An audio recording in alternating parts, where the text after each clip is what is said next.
네, 함께 읽은 마태복음 18장은 예루살렘 입성 전 6개월 전의 이야기입니다. 먼저 예수님께서는 이혼에 대해서 가르쳐 주시고 1절부터 12절, 그리고 어린아이의 안수에 대해서 13절부터 15절, 그리고 재물 많은 청년이 16절부터 30절까지 이렇게 등장하죠. 먼저 1절입니다. 갈릴리 사역을 마치고 예루살렘을 중심으로 바로 유대 지방 사역을 시작하시는 시점이 바로 이때부터입니다. 그리고 3절은 바리새인이 시험을 목적으로 나왔다라는 것을 알 수 있는데요. 이것은 당시의 이혼법에 대한 내용입니다. 신명기 24장 1절부터 2절까지 말씀을 근거로 하고 있는데요. 당시에 그 바리새인들은 두 파가 나눠져 있는데 첫 번째가 삼마이 학파였고요. 두 번째가 힐렐 학파였습니다. 이 삼마이 학파는 간음 외에는 이혼은 안 된다라고 이혼에 대한 강경한 입장을 가졌고요. 이 힐렐 학파는 아내의 잘못이거나 혹은 남편의 변심도 이혼은 가능하다라고 가르쳤어요. 달랐죠. 그래서 이때 당시에 세례 요한이 헤롯 안디바의 이혼과 간음을 통해 가지고 지적하죠. 바로 그 왕, 그러니까 분봉왕 헤롯이 저질렀던 죄에 대해서 지적하면서 결국 그 일이 계기가 되어서 이 세례 요한이 죽게 된 겁니다. 이것을 이 바리새인이 나와서 예수님께 물어보며 정치적으로 이용하는 것이죠. 예수님이 어떻게 대답하는지 보자라고 생각했던 겁니다. 4절은요. 창세기 1장 27절 내용을 인용했습니다. 율법을 초월하고 창조 질서를 회복하는, 그래서 바리새인의 이혼 규정은 남편 중심적이다라고 말씀하시는 겁니다. 여자 또한 수단이 아닌 동등한 존재로 있다라는 것을 예수님께서 말씀하고 있는 것입니다. 5절은요. 한 몸이라고 하셨는데요. 네, 이게 굉장히 당시로서는 큰 충격이 되는 말일 수 있습니다. 왜냐하면 단순한 육체라기보다는 나뉠 수 없는 한 인격으로 예수님이 한 몸이다라고 표현했기 때문입니다. 그리고 6절은요. 사람이 나누지 못한다라고 했는데요. 이혼의 범위를 확대하려던 바리새인의 율법을 거부하고요. 진정한 결혼의 의미를 예수님께서 말씀하신 것이죠. 히브리어로 결혼의 의미가 키누신이라는 뜻인데요. 이게 절대적으로 하나님께 바치는 봉헌이라는 의미를 가지고 있습니다. 그러니까 그만큼 결혼이 중요하고 또 절대 바뀌어서는 안 되는, 하나님께 드리는 제물과 같은 예물과 같은 것이다라고 말씀하고 있어요. 당시 모세의 가르침은 여자는 재산에 지나지 않았다는 것을 배경으로 담고 있었습니다. 그래서 이혼으로 그 소유권을 포기하는 것이 당시 이혼의 의미였습니다. 그러니까 단순히 한 사람과 한 사람이 만나서 결혼을 해서 한 몸이 되었다라기보단 남자는 여자를 소유하는 그런 관계였습니다. 그래서 이혼을 했다는 것은 남자가 여자의 소유권을 포기했다라는 그런 의미를 담고 있었어요. 바로 이런 상황이 왜 벌어졌느냐? 당시에 무분별한 이혼이 있었기 때문이에요.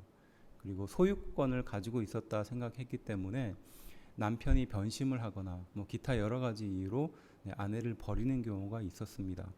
그렇게 버려진 아내는 아무것도 할 수 없었어요. 당시의 사회에서는요.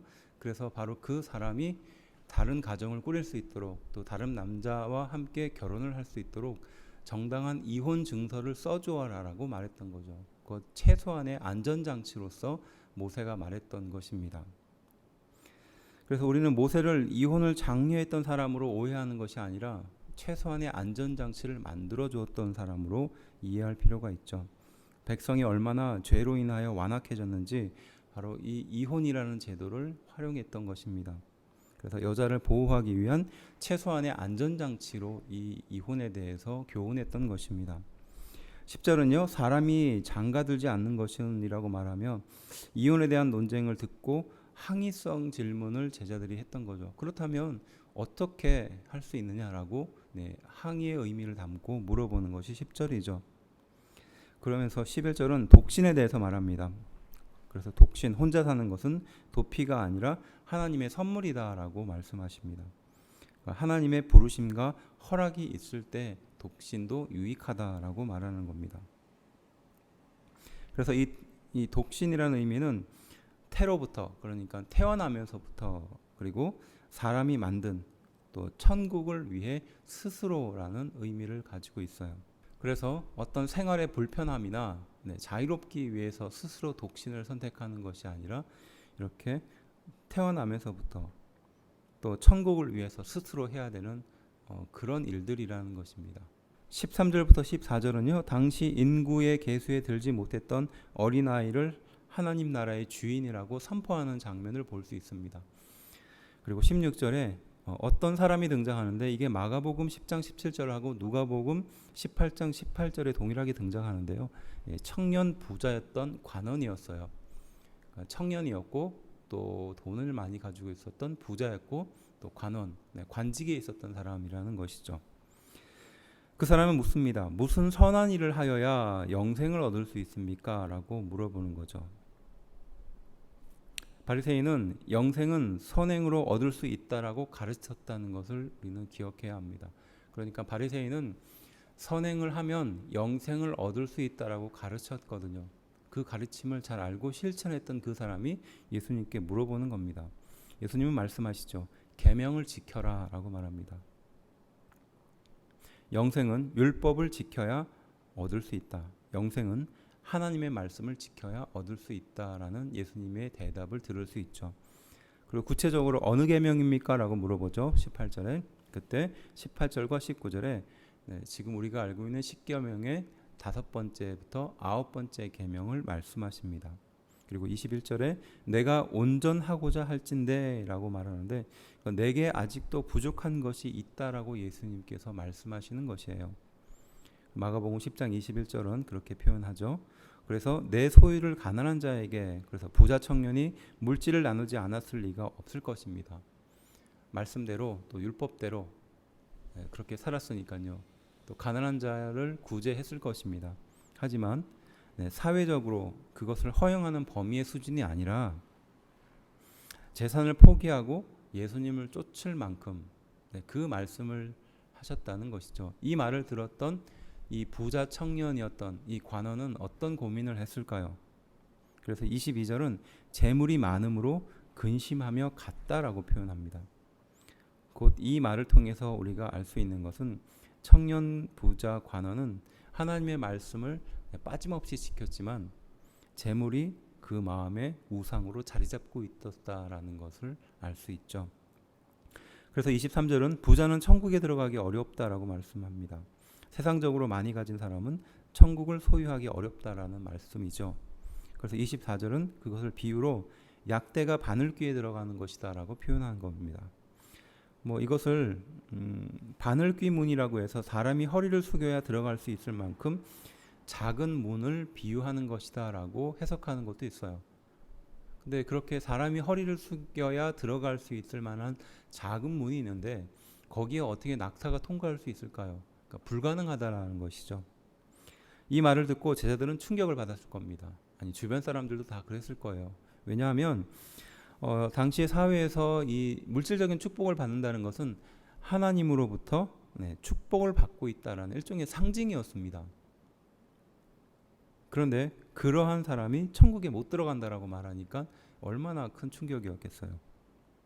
그리고 이 말은 제자들이 가지고 있었던 그 예수님께서 세상의 왕이 되시면 우리가 얻을 수 있는 그 부에 대한 그 마음을 또 그 갈망까지도 예수님이 지적한 것으로 볼 수 있겠죠.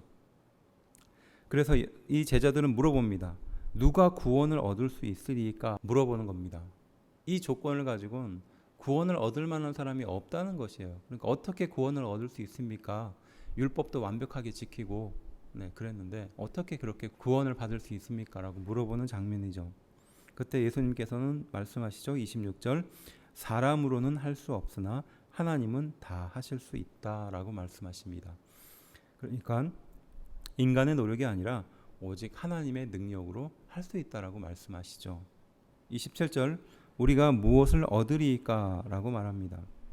그래서 모든 것을 버리고 예수님을 쫓았으나 이 말씀을 듣고 구원 얻을 방법에 대해 확신을 얻기 위해 다시 한번 물어보고 있는 장면이죠. 곧 그들을 제자들은 구원을 받을 것이라고 생각했습니다. 당연히 구원은 받은 것이고 라고 생각했는데 예수님은 그것에 대해서 다른 얘기를 하시는 거죠. 왜냐하면 구원은 열심을 통해서 얻을 수 있다라고 생각했기 때문이라는 것입니다. 그렇지만 예수님은 구원과 열심은 관계가 없다라고 말씀하시죠. 28절은 세상이 새롭게 되어라고 말하는데요. 예수님이 심판주로 다시 오실 때를 말하는 것입니다. 그리고 12보좌에 앉아 12지파를 심판한다라고 하는데 이것은 이스라엘 12지파의 혈통을 깨고 제자들을 통해서 새롭게 질서를 주실 것이다라는 겁니다. 당시 12지파를 심판할 수 있는 권세와 권력은 어디에서부터 나오는지 생각해 본다면 그들을 심판할 수 있는 권리를 바로 12제자에게 주겠다라는 것은 파격적인 말씀이시겠죠. 새로운 질서를 만들겠다라는 뜻입니다. 29절은요. 하나님 나라의 영생과 상급은 자신의 소유를 버리고 예수님의 제자의 삶을 사는 것부터 해야 한다라고 가르쳐주고 있습니다. 그리고 30절은 먼저 된 자가 나중된다라고 말씀하시는데요.